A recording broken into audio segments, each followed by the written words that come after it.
বনি ইসরায়েলের এক আবেদ 100 বছর আল্লাহর ইবাদত করেছে। In the day of judgment, আল্লাহ তাআলা ওই আবেদকে বললেন, উদখুলিল জান্নাতে বিরহমাতি, go to the paradise with my mercy, আমার দয়ায় ভালোবাসায় জান্নাতে ঢুকে যাও। ওই আল্লাহর ওলি বলবে, বাল বি আমালি, আল্লাহ আমি আমার আমল দিয়ে যেতে চাই, আপনার দয়া দিয়ে জান্নাতে যাওয়া লাগবে কেন? আমি নামাজ তো কম পড়ি নাই, জিকির তো কম করি নাই, তাহাজ্জুদ তো কম পড়ি নাই। আল্লাহ বলবেন, তাই এত তাহাজ্জুদ করেছিস, আমি যে চোখ দিয়েছি এই চোখের নেয়ামতের শুকরিয়াই কি তোর আদায় হয় না? আল্লাহ বললেন, এই যে একটা চোখ দিয়েছি এই চোখের নেয়ামতের শুকরিয়াই তো আদায় হয় নাই। তুই আমার সাথে হিসাব করলি? ওকে ওকে, লেটস মেক এ ক্যালকুলেশন, চল একটা হিসাব করি। তোর 100 বছরের ইবাদত এক পাল্লা রেখে দিলাম, আর আমি দয়া করে মায়া করে পৃথিবীর নাজ নেয়ামতের সৌন্দর্য দেখার জন্য যে তোকে চোখ দিয়েছি, দুটা চোখ নয়, একটা চোখ আরেক পাল্লা রেখে দিলাম। ওজন দেওয়ার পর দেখা যাবে মুহূর্তের মধ্যে চোখের পাল্লাটা ভারী হয়ে গেছে। আল্লাহ বলবেন, এখন হিসাব বলেই you have to go to the hell fire, তোকে এখন জাহান্নামে যেতে হবে, যা জাহান্নামে যা। এবার আল্লাহর ওলি বলবে, আল্লাহ মাফও চাই, দোয়াও চাই, জাহান্নামে যেতে পারবে না, আল্লাহ তুমি আমারে মাফ করে দাও। আল্লাহ বলবেন, now you are on the right track, এখন তুমি লাইনে আসছো মিয়া, এতক্ষণ বেলাইনে কথা বলতেছিলা। আমার দয়া, আমার রহমত, আমার ভালোবাসা ছাড়া কোশ্চিনকালেও কেউ জান্নাতে ঢুকতে পারবে? আল্লাহ তখন তারে বলবেন, উদখুলিল জান্নাতা বিরহমাতি, go to the paradise with my mercy, আমার দয়ায় এখন তুমি জান্নাতে ঢুকে যাও। চিল্লায় পড়েন সুবহানাল্লাহ। এজন্য মানুষ মাত্রই ভুল হবে, অন্যায় হবে। ভুল করা, পাপ করা, অন্যায় করা এটা দোষের কিছু না, কিন্তু পাপের উপর স্থায়ী থাকা হলো দোষের, ঠিক কিনা? শয়তান ভুল করেছে, অন্যায় করেছে, সাথে সাথে যদি শয়তান তওবা করতো, ইবলিস রেও মাফ করে দিত কে? কিন্তু সে মাফ চায় নাই, সে তার পাপের উপরে অটল ছিল, ঠিক কিনা? শয়তান আর ইনসান, এ দুয়ের মধ্যে মৌলিক পার্থক্য হচ্ছে এটা, শয়তান পাপ করে পাপের উপর স্থির থাকে, আর আমরা পাপ করে মাফ চাই কার কাছে? আমাদের জন্য মাফ চাওয়ার দরজা খোলা আছে না নাই? সকালে গুনাহ করছি, দুপুরে মাফ করে দিবে কে? দুপুরে পাপ করছি, রাতে মাফ চাইলে ক্ষমা করে দিবে কে? 24/7 সব সময় এই মাফ চাওয়ার দরজাটা খোলা আছে না নাই? শুধুমাত্র কেবলমাত্র দুইটা সময় আল্লাহ তাআলা তওবা কবুল করে না। এক হচ্ছে বাদাল গারগারা, বাদাল গারগারা, মালাকুল মাউত যখন এসে রূহ ধরে টান দেয়, তখন গলায় গড়গড় গড়গড় শব্দ হয়। মালাকুল মাউতকে দেখে ফেললে আর তওবার কোনো সুযোগ নেই। সাইয়েদনা মুসা আলাইহিস সালাম তার চাচাতো ভাই কারুনকে বলেছিল, সম্পদের যাকাত দাও, এ সম্পদ আল্লাহ দিয়েছে। কারুন বলে, আল্লাহ দেয় না, ইন্নামা উতীতুহু আলা ইলমিন ইনদি, আমি আমার ইন্টেলেক্ট, আমার সৃজনশীলতা, আমার বুদ্ধিমত্তা খাটিয়ে সম্পদ উপার্জন করেছি, আমি যাকাত দিব না। মুসা আলাইহিস সালাম বললেন, তাহলে আযাবের অপেক্ষা করো। কারুন বলল, পারলে আযাব নিয়ে আস। রব্বুল আলামিন বললেন, ফাখাসাফনা বিহি ওয়া বিদারিহিল আরদ, ও মুসা নিরাপদ দূরত্বে তুমি সরে যাও, আমি এখনই কারুনকে তার সব সম্পদ সহ জামিনের মধ্যে দাবিয়ে দেব। কারণ তার সম্পদ সহ জামিনে দেবে যেতে লাগলো। আমি জায়গাটা নিজে দেখে এসেছি। মিশরের রাজধানী কায়রো থেকে 120 কিলো দূরে ফাইউম নামে একটা জেলা আছে, ওই জেলায় বহাইরাত আরুন, কারণের সব সম্পত্তি আল্লাহ জামিনে দাবিয়ে দিয়েছে। হাঁটু পর্যন্ত দেবে যায়, সে ভেবেছে আমি বেঁচে যাব। কোমর পর্যন্ত দেবে গিয়েছে, বেঁচে যাব। গলা পর্যন্ত যখন দেবে গিয়েছে, আর বাঁচার সুযোগ নাই। কারণ কয়, মুসা সব সম্পত্তি তোরে আর তোর আল্লাহরে দিয়ে দিলাম, আমারে বাঁচা, আমারে বাঁচা, আমি তওবা করলাম। তখন কি তওবার সময় আছে? কথা কন, বাদাল গারগারা, মালাকুল মাউতরে যখন দেখে ফেলবেন তখন তওবার সুযোগ আছে? ফেরাউনেরও একই দশা। লোহিত সাগরের পানি খেতে খেতে ফেরাউনের পেটটা যখন এত বড় হয়ে যায়, ফেরাউন হাত তুলে বলে, আনা মিনাল মুসলিমিন, আমি মুসলমান। আমি, এটা কোরআনের আয়াত কিন্তু, আনা মিনাল মুসলিমিন, বনি ইসরাইলরা যে আল্লাহর উপর ঈমান এনেছে, আমিও ফেরাউন সে আল্লাহর গোলাম। আল্লাহ বলে, দ্য টাইম ইজ আপ, সময় শেষ, এখন তোমার ঈমান কবুল করা হবে। তার মানে বাদাল গারগারা তওবা কবুল হয় না। এই মৃত্যুর গড়গড়ানি আসার আগ পর্যন্ত চোখের পানি ছেড়ে যদি আল্লাহর কাছে ক্ষমা চান, জীবনের সব গুনাহ মাফ করে দিবে কে? শয়তান আল্লাহরে বলল, মাবুদ, এত জান্নাত বানিয়ে কি লাভ? আপনার একটা বান্দারও জান্নাতে ঢুকাতে পারবেন না। আমারে বানিয়েছেন জাহান্নামী, আমি আমার সর্বোচ্চ চেষ্টা দিয়ে আপনার সবগুলা বান্দারে জামাতে জাহান্নামে নিয়ে একসাথে ঢুকবো। পারলে জাহান্নাম আরো কয়েকটা বাড়িয়ে বানান। আল্লাহ বললেন, কেন কেন? শয়তান বলে, লা আকুদান্না লাহুম সিরাতাকাল মুস্তাকিম, আপনার বান্দা জামাতে নামাজ পড়তে যেতে চাইবে, ওখান থেকে ধোকার ওয়াসওয়াসা দিয়ে আমি গানের কনসার্টে নিয়ে যাব। তাফসির মাহফিলে কোরআন শুনতে যেতে চাইবে, ধোঁকা দিয়ে আমি মদের আড্ডাখানায় নিয়ে যাব। ওয়ালা তাজিদু আকসারহুম শাকিরিন, একটারেও জান্নাতে ঢুকাতে পারবেন না। চ্যালেঞ্জ দিলা। আল্লাহ বলল, শয়তান তুই আমারে চ্যালেঞ্জ দেস? আমি তো সব রাজার বড় রাজা, মহারাজা। আমার সাথে তো কেউ চ্যালেঞ্জ দিয়ে টিকতে পারে না। চিল্লা এখন ঠিকই না? শয়তান তুই চ্যালেঞ্জ দিলি, আমিও তোর চ্যালেঞ্জ দিলাম। ওয়া ইজ্জাতি ওয়া জালালি ওয়া ইরতিফাই মাকানি, আমার ইজ্জতের কসম, আমার জালালিয়াতের কসম, আমার মহারত্বের কসম, আমার ক্ষমতা আর দাপটের কসম, আজীবন আমার বান্দা গুনাহ করবে, পাপ করবে, অন্যায় করবে, কোন এক তাফসীর মাহফিলে এসে চোখের পানি ছেড়ে যখন ক্ষমা চাইবে, আমি জীবনের সব গুনাহ মাফ করে দেব। আমি আমার বান্দার জীবনের সব গুনাহ মাফ করে দিয়ে জান্নাতে ঢুকায় দেব। তখন তুই কি করবি? লাগফিরান্না লাহুম মা দামু ইস্তাগফিরুনি, যতক্ষণ আমার বান্দা আমার কাছে ক্ষমা চাইবে, আমি আমার বান্দার জীবনের সব গুনাহ মাফ করে দেব। সুবহানাল্লাহ পড়ো। এজন্য রাব্বুল আলামিন বলেন, ইয়া আইয়ুহাল্লাযীনা আমানু তুবু ইলাল্লাহি তাওবাতান নাসুহা, তওবার মতো তওবা করো। তওবার মতো তওবা করলে যত বড় অন্যায় হোক, পাপ হোক, গুনাহ হোক, সব গুনাহ মাফ করে দিতে পারে কে? সাইয়েদনা আদম আলাইহিস সালাম ভুল করলেন, শত শত বছর কাঁদলেন। আল্লাহ বললেন, ও আদম, কিছু বাক্য তোমারে শিখিয়ে দেই, এই বাক্য দিয়ে তুমি আমার কাছে তওবা করো, তোমার তওবা কবুল করে নেব। সাইয়েদনা আদম বললেন, রব্বানা, পড়েন রব্বানা যালামনা আনফুসানা ওয়া ইল্লাম তাগফির লানা ওয়া তারহামনা লানাকুনান্না মিনাল খাসিরিন। ও আল্লাহ, আমি জুলুম করেছি নফসের উপর, ভুল করেছি, অন্যায় করেছি, অপরাধ করেছি। আপনি যদি ক্ষমা না করেন, আমি শেষ হয়ে যাব। লানাকুনান্না মিনাল খাসিরিন, আমি ক্ষতিগ্রস্তদের মধ্যে শামিল হয়ে যাব। ঠিক কি না? এই আয়াত দিয়ে, এই দোয়া দিয়ে যখন সাইয়েদনা আদম তাওবা করলেন, মুহূর্তেই তাওবা কবুল করে নিয়েছে কে?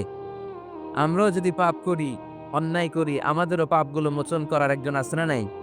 তিনি গাফিরিজ যাম, কাবিলিত তাওব।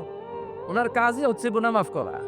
শয়তানের কাজ ওয়াসওয়াসা দেওয়া, আমাদের কাজ পাপ করা, ওনার কাজ মাফ করা। আল্লাহ ডেকে বলে, গোলাম, তোরা যদি পাপ না করতি আর বারবার মাফ না চাইতি, তাহলে তোদেরকে ধ্বংস করে দিয়ে জমিনের বুকে এমন একটা জাতি আমি বানাতাম, যারা পাপ করতো আর মাফ চাইতো, আর আমি মাফ করতাম। সুবহানাল্লাহ পড়েন। মাফ করতে আল্লাহর বড্ড ভাল লাগে। চোখের পানি দেখতে আল্লাহর বড্ড ভাল লাগে। কায়মনো বাক্যে কেউ দোয়া করছে, এই দৃশ্য দেখতে আল্লাহর ভালো লাগে। চিল্লায় বলেন সুবহানাল্লাহ। এজন্য পাপ আমাদের যত বড় হোক, আমাদের জন্য মাফ আছে না নাই? দুইটা সময়ে তাওবা কবুল হয় না। এক নাম্বার হলো বাদাল গারগা, মালাকুল মউতকে দেখে ফেলেছেন, রূহ ধরে টান দিবে, তখন তওবা করলে কবুল হবে। আরেকটা হচ্ছে বাদা তুলুই শামসি মিন মাগরিবিহা, কিয়ামতের আগ দিয়ে সূর্যের পূর্ব দিক থেকে উদিত হবে না, এটা পশ্চিম দিক থেকে উদিত হবে। তখন তওবা করলে কবুল হবে। তখন তওবার দরজাকে বন্ধ করে দিয়েছে কে? এজন্য আমরা যে কোনো পাপই করি না কেন, পাপ হয়েই যেতে পারে। আশা হারানোর কারণ নাই। Never lose hope, never give up. মুমিন কখনো আশা হারায় না, মুমিন কখনো নিরাশ হয় না। মুমিনের আশা, ভরসা একটা সত্তার উপরে। চিৎকার করে বলতে হবে, তিনি কে? এজন্য পাপ হওয়ার সাথে সাথে আমরা তওবা করব কার কাছে? বিশ্বনবী বললেন, কিছু কিছু কাজ আছে, এগুলো হয়ে যাওয়ার পরে দেরি করা যায় না। এক নম্বরে নামাজের ওয়াক্ত হলে দেরি করা যায় না। ঠিক কি না? সালাতে কায়েম করো, সালাতে কায়েম করো, হবে সম্মানী তুমি, হবে জান্নাতি তুমি, হবে সম্মানী তুমি, হবে জান্নাতি তুমি। দিবে কাল হাসরে শীতল ছায়া, আরো সেই আজিম, রব্বিয়াল আলা, রব্বিয়াল আজিম, রব্বিয়াল আলা, রব্বিয়াল আজিম। সুবহানাল্লাহ পড়েন। নামাজের সময় হওয়া মাত্র দেরি নেই। তাজহিজুল মাইয়িত, মারা গেলে লাশ রেখে দেয়া যায় না, তাড়াতাড়ি দাফন করে দাও। নামাজের সময় হলে নামাজ পড়ো, দেরি করো না। মানুষ মারা গেলে দাফন করতে দেরি করো না। বান্দা যদি পাপ করে ফেলে, তওবা করতে দেরি করো। এজন্য পাপ করার সাথে সাথে তওবা করার দরকার আছে না নাই? এখন তওবা যে করব, কোন সিস্টেমে করব? কোন সিস্টেম? ভুল হওয়া মাত্রই আপনি অনুতপ্ত হয়ে চোখের পানি ঝেড়ে আল্লাহর কাছে মাফ চান, আল্লাহর কাছে ক্ষমা চান। এটার নামই তওবা। আমাদের দেশে হুজুরাই না তওবা পড়ায়। আছে না নাই? আনন্দপুরে এগুলা নাই, আছে না? কয় ইমাম সাহেবরে নিয়ে আয়, খতিব সাহেবরে নিয়ে আয়, হাফিজ সাহেব হুজুরের নিয়ে আয় তওবা পড়া। না, তওবা পড়ানো লাগে না, আপনার নিজের তওবা আপনি নিজেই পড়বেন। আপনি অনুতপ্ত হয়ে চোখের পানি ঝেড়ে আপনার আল্লাহরে ডাক দেন, ডাক দেয়া মাত্র তিনি সাড়া দিবে, চিল্লায় বলেন ঠিক কি না? ওলামায়ে কেরামরা তওবার ৫টা শর্ত আরোপ করেছে। এই ৫টা শর্তের আলোকে যদি তওবা করেন, মুহূর্তের মধ্যেই তওবা কবুল করে নিবে কে? ১ নাম্বার শর্ত হচ্ছে আল ইকরা, acknowledgement. You have to acknowledge that you are the great singer in the world. এই পৃথিবীর সবচেয়ে বড় পাপী।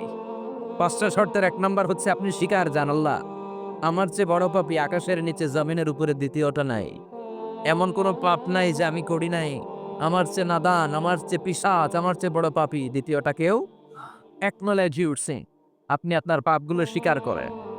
Number 1। Number 2, an-nadam, repentance. You have to be repentant for what you have committed from sins.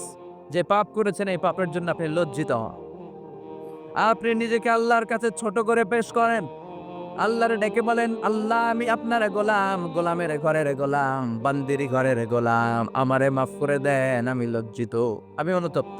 তাহলে ১ নম্বর শর্ত আপনি ঘোষণা দেন যে আপনি পাপ করেছেন। ২ নম্বর শর্ত আপনাকে অনুতপ্ত হতে হবে যে আল্লাহ আমি পাপ করে ফেলেছি। ৩ number, you have to stop what you have committed. যে পাপ আপনি শুরু করেছেন এটা বন্ধ করে দেন। আপনি সুদের জন্য সুদ খাইছেন, আল্লাহর কাছে তওবা করলেন, আবার সুদ খাওয়া চালিয়েও যাচ্ছেন, এই তওবা কবুল হবে? সুদ খাওয়া আগে বন্ধ করেন। আপনি ঘুষ খেয়েছেন, এই ঘুষ খাওয়ার কারণে আপনি আল্লাহর কাছে তওবা করলেন কিন্তু ঘুষ খেয়েই যাচ্ছেন, এই তওবা কবুল হবে? ৩ নাম্বার হচ্ছে you have to stop what you have committed. আপনি যেই পাপ করেছেন এটাকে বন্ধ করেন। ৪ নাম্বার শর্ত, you have to hate what you have committed. আপনি যেই পাপটা করেছেন এটাকে মন থেকে ঘৃণা করেন, ওইটারে মন থেকে ঘৃণা করতে হবে। ৫ নাম্বার শর্ত হচ্ছে you have to determine that you never repeat this sin again. আল্লাহর কাছে ওয়াদা দেন, কমিটমেন্ট দেন যে আল্লাহ পারতপক্ষে আমার জীবনে আর এই কাজটা করব। এই ৫টা শর্তের আল্লাহকে তওবা করলে কবুল করবে কে? ১ নম্বরে স্বীকার জান আল্লাহ আমি পাপী। ২ নম্বরে অনুতপ্ত হন। ৩ নম্বরে পাপ কাজটা বন্ধ করে দেন। ৪ নম্বরে ওই পাপ কাজটাকে মন থেকে ঘৃণা করেন। ৫ নম্বরে আল্লাহর কাছে ওয়াদা দেন আর জীবনেও এই পাপ করব না। এই ৫টা শর্তের আলোকে যদি তওবা করেন আপনার তওবা কবুল করে নিবে কে? এজন্য যত পাপ, যত অন্যায় আমরা করি না কেন, আমাদের এই পাপগুলো, অন্যায়গুলো ক্ষমা করার একজন আছে না নাই? তিনি কে? এজন্য সব সময় তওবা করতে রাজি আছেন তো? প্রতিদিন শত শতবার তওবা করতে রাজি আছেন? প্রতিদিন শত শতবার ইস্তেগফার পড়তে রাজি আছেন? বিশ্বনবী প্রতিদিন ৭০ বারেরও বেশি ইস্তেগফার পড়তেন। শুধু টয়লেটে যে মুহূর্তে থাকতেন ওই মুহূর্তে পড়তেন না। টয়লেটে ঢুকার মুহূর্তে বিশ্বনবী ইস্তেগফার পড়তে পারতেন না। তাই টয়লেট থেকে বেরোয়েই তিনি ইস্তেগফার করতেন। তিনি পড়তেন গফরানাক। আল্লাহর দোয়া কবুল করার ৩টা পদ্ধতি আছে। কয়টা? ৩টা পদ্ধতিতে তিনি দোয়া কবুল করেন। চিল্লায় বলেন কয়টা? আপনি দোয়া করা মাত্রই আল্লাহ এই দোয়াটা অ্যাকসেপ্ট করে নেয়। আল্লাহ বলে accepted, rejected he never said your সাপ্লিকেশন is rejected. তোমার দোয়া রিজেক্ট করে দিলাম, এটা আল্লাহ কখনো বলে? সুবহানাল্লাহ পড়বেন না? দোয়া করা মাত্রই কবুল করে কে? তবে ৩টা পদ্ধতিতে করে। চিল্লায় বলেন তো কয়টা? যখনই যা চাইবেন আল্লাহ বলে দেব, দেব, দেব, দেব না কখনো বলে না। ৩ পদ্ধতিতে কবুল হয়। পদ্ধতি নাম্বার 1, কোন বিষয় আল্লাহর কাছে চাইলেন, দোয়া করলেন, আল্লাহ বলে দেব, দেব বলেই তিনি দিয়ে দেয়। ফলে আপনি পেয়ে যান, আপনি খুশি। সুবহানাল্লাহ পড়েন। পদ্ধতি নাম্বার 2, আপনি আল্লাহর কাছে কিছু চাইলেন, আল্লাহ তখনও বলে বান্দা তোরে দেব, রিজেক্ট করে দিলাম এটা বলে না, দেব তবে এখন না, লেটার অন, একটু দেরি করে, পরে দেব। কখন দিলে আমার জন্য ভালো, আমার চেয়েও ভালো জানে কে? তাইলে মাঝে মাঝে সাথে সাথে নেয়, মাঝে মাঝে দেরি করে নেয়। পদ্ধতি নাম্বার 3, আল্লাহর কাছে দোয়া করলেন, আল্লাহর কাছে কায় মনোবাক্যে চাইলেন, তখন আল্লাহ বলে বান্দা আমি দেব, তুই নিরাশ হইস না, তবে এখন দেব না, দেরি করেও দেব না। কিয়ামতের কঠিন ময়দানে যেদিন বিপদে পড়ে যাবি ওই দিন দেব। যেদিন পিতা সন্তানরে চিনে না, সন্তান পিতারে চিনবে না, পীর সাহেব মুরিদরে চিনবে না, মুরিদ পীর সাহেবরে চিনবে না, মুসল্লি ইমাম সাহেব চিনবে না, ইমাম মুসল্লি চিনবে না, নেতা কর্মী চিনবে না, কর্মী নেতারে চিনবে না। চিল্লা এখন ঠিক কিনা? কেউ কাউরে চিনবে না, কেউ কাউর কোনো উপকার আসতে পারবে না, ওই কঠিন দিনে তোরে আমি দেবরে গোলাপ। তাহলে এই যে এতগুলা দোয়া ছোটবেলা থেকে আনটিল টুনাইট, এর রাত পর্যন্ত যে দোয়াগুলো আল্লাহর কাছে করছেন, লস হয়েছে? চিল্লায় বলেন, লস হয়েছে না লাভ? লস না লাভ? আল্লাহ বলে, গোলাম চা বেশি বেশি দোয়া কর। উজিবু দাওয়াতাদ দাঈ ইদা দাআন। আমার বান্দা আমার কাছে চাইতে দেরি হয়ে যায়, দোয়া কবুল করতে দেরি হয়। এজন্য বারবার চাইতে হবে। না দিলেও চাপ, না দিলেও হয় একটু পরে দিবে, দেরি করে দিবে। যখন আমার জন্য উপকার হবে, ভালো হবে তখন দিবে। তা না হলে কিয়ামতের ময়দানে দিবে। চিল্লায় করেন ঠিক কি না? বেশি বেশি দোয়া করবেন, সবার জন্য করবেন, নিজের জন্য করবেন, ফ্যামিলি মেম্বারসদের জন্য করবেন, শুভাকাঙ্ক্ষীদের জন্য করবেন, শত্রুদের জন্য বেশি করবেন, হেটার্স যারা আছে ওদের জন্য বেশি দোয়া। আল্লাহ যেন এগুলোর হেদায়েত দেয়। ইসলাম বিরোধী যারা, এদের জন্য দোয়া। হিন্দু বন্ধু থাকলে এদের জন্য দোয়া, হেদায়েতের দোয়া। ঠিক কি না? সবাই সবার জন্য দোয়া করেন।